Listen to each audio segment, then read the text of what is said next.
I'm Michael R. Jackson, Courier-Dispatch. I'm on my way to the grand opening of what I consider to be the greatest show on earth. First time it's played in our county. But we think when the curtain closes tonight, this will be quite a different place to live. I had a little something to do with it. That is, a man I wrote about in a series of news stories did. My beat's the county courthouse. And if you know anything about county courthouses, well, that's democracy's showplace. I don't have any free press passes for you, but you can get good seats if your credentials say USA. That probably gives it away. But we announce without apology, this is going to be a flag-waving production. If that be naive, let the sophisticates make the most of it. If there'd been more of it lately, this show would play to standing room only. However, there are plenty of seats. But it's curtain time.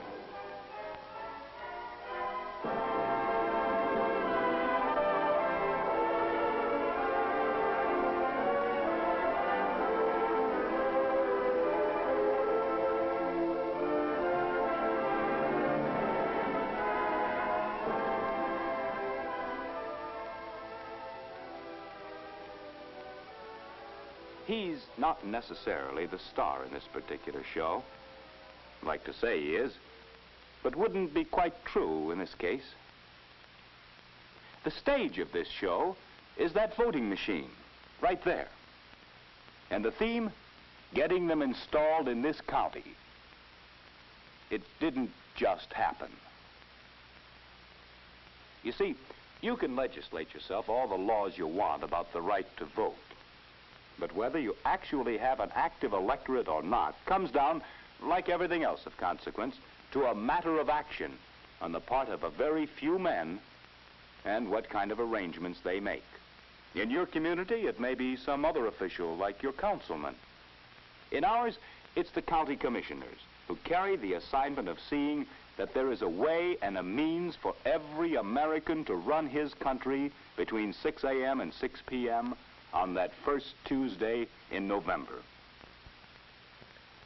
Now, although voting machines are over 60 years old and are already being used by about half the voters in America, our commissioners still had to sell the idea here. A lot of work, but they felt worth doing. They got me on their team to do my series of articles when Commissioner Miller told me about the ease and speed and economy of voting with machines over paper ballots. When the voter is properly qualified, the attending election official admits him to the machine.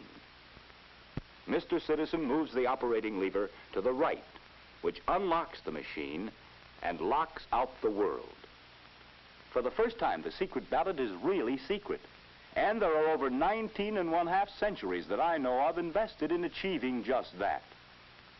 The voter selects his candidates by turning down the voting pointers directly above the names of his candidates. Then he records and counts his own vote by returning the operating handle to the left.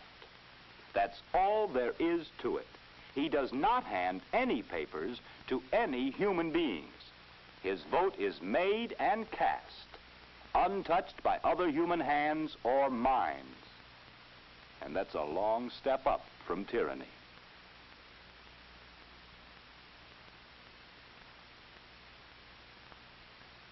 The ballot is right at the voter's eye level, easily read.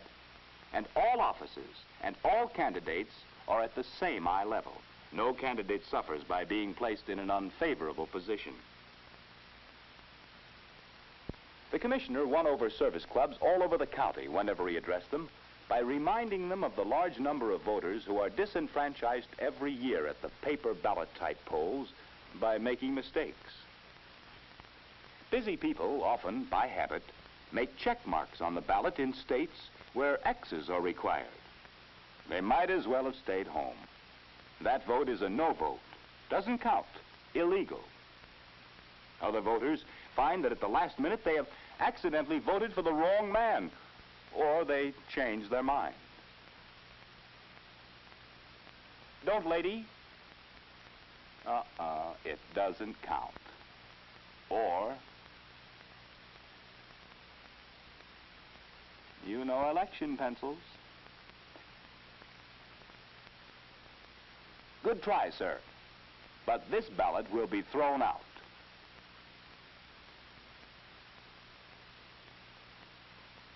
Or, in the multiple choice offices, errors are frequent. She's entitled to choose 5 state representatives, but she's marked 6. This is a no vote. Simple mistakes, yes, but out of every 1,000 people, some hurried, some nervous, some uninformed, how many do you think do it perfectly? The commissioner figured there's some excuse for being disenfranchised by tyranny or war or fear. Oh, yes, it can happen here. But not for well-intentioned mistakes, not in this age of the voting machine, which cannot make a check mark instead of an X, which does let you change your mind by simply pushing the pointer back up, which has no pencil to break or paper to tear, which will not let you vote for more than you're allowed. The pointer will not turn if you've cast all your votes.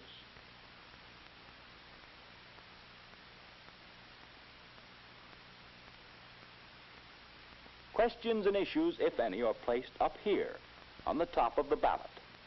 The pointers are marked yes and no, or for and against. The machine won't let you spoil your ballot by voting both ways.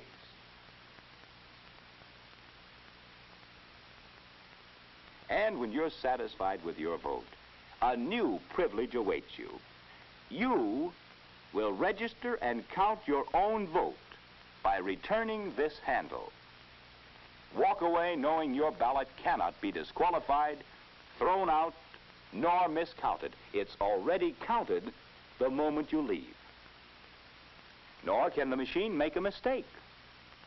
First off, it cannot be opened except by a key after sealing the machine, which halts all voting on that machine for the day.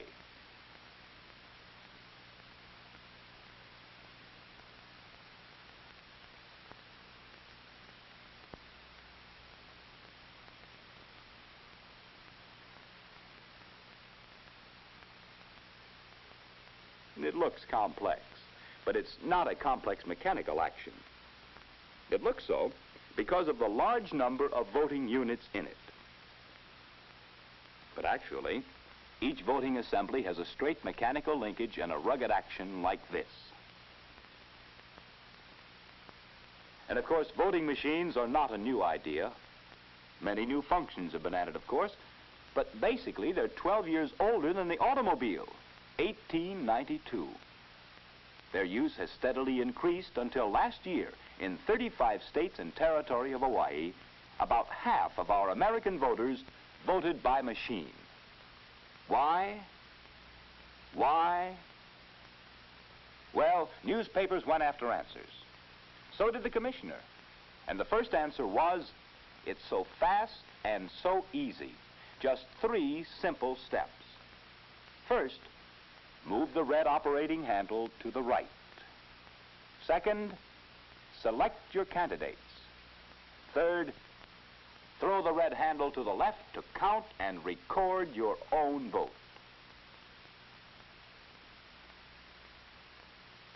Why else machine voting?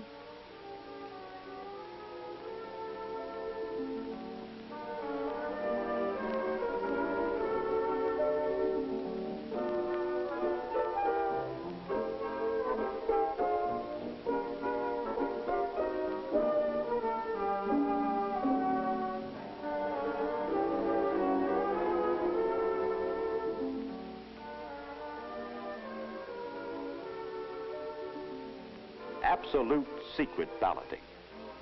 We've had no trouble about that in this county, but we don't want any either. The commissioners understood about fear, that it's a very, very subtle thing. This voter's opinion is in the machine. not on any piece of paper which passes from hand to hand. Why else voting machines? The automatic voting machine absolutely eliminates the disenfranchisement which comes from mistakes, ballot mutilations, checks instead of X's, erasures, or voting for too many candidates.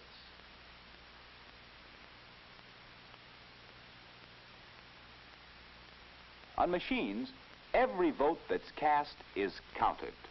The count is mechanically accurate. And of course, of interest to me, and well, 170 million others, I guess, is the fact that immediately after the last voter, the election results are available.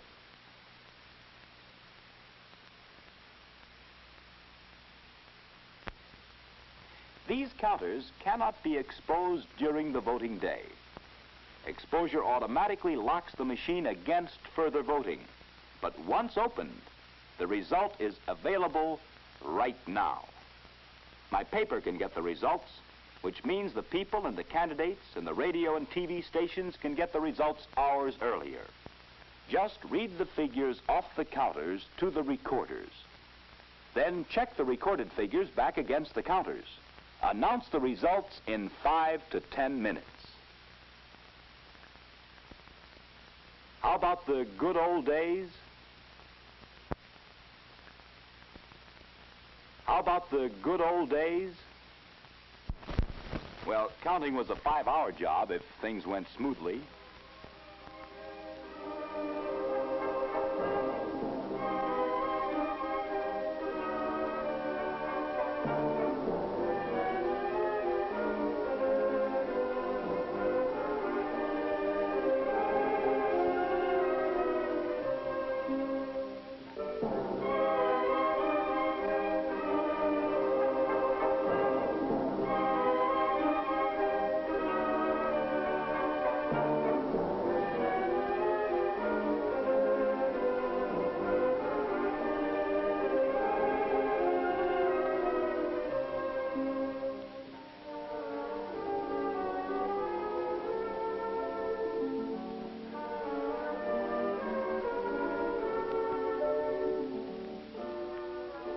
If not,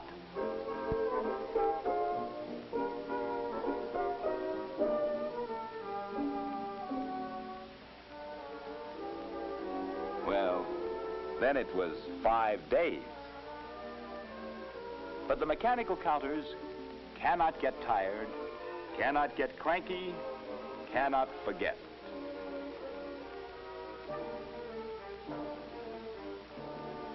Why voting machines? Well, money. Voting machines vote more people much faster. Therefore, you can consolidate your precincts, sometimes even 2 for 1. Cuts in half your need for hard-to-find election workers. Madison, Wisconsin, for example, eliminated 170 election workers. And multiply 170 by a day's pay, and you see what kind of savings we're talking about. Plus, the counting takes 1/4 of an hour as opposed to 3 to 6 hours. Fewer people, fewer hours equals fewer dollars. Not always, of course. But in our type count, yes. Then take your printing costs. Paper ballots require at least 1 ballot for every voter.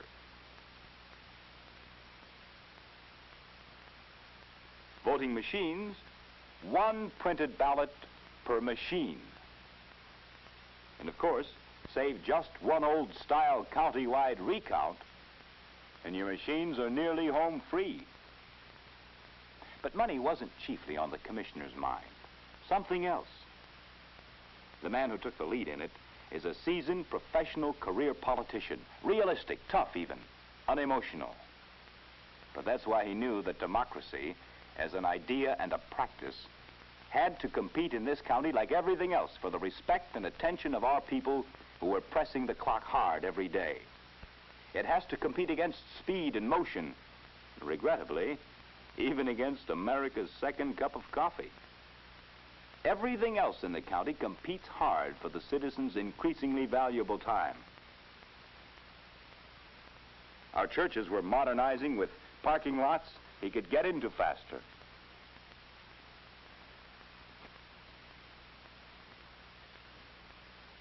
Our marketplaces were automating to compete for his time and his dollar.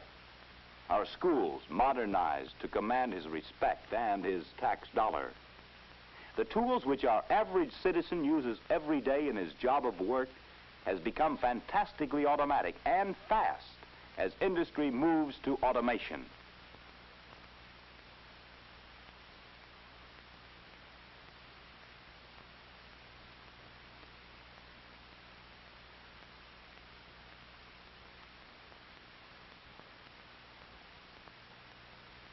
And even his home life is automatic, modern.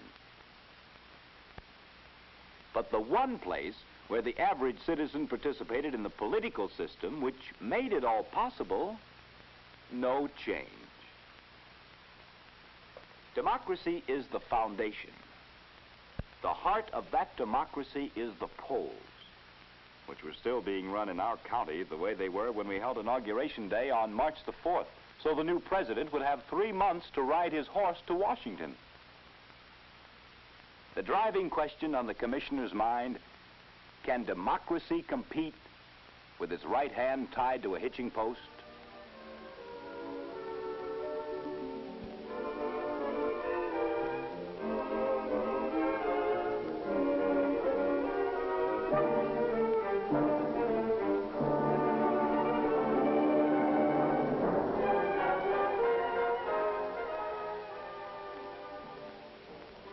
His answer, in our county, is what I consider the greatest show on earth. It's bringing out the people. As the commissioner likes to say, we've really become one of the freedom curtain counties.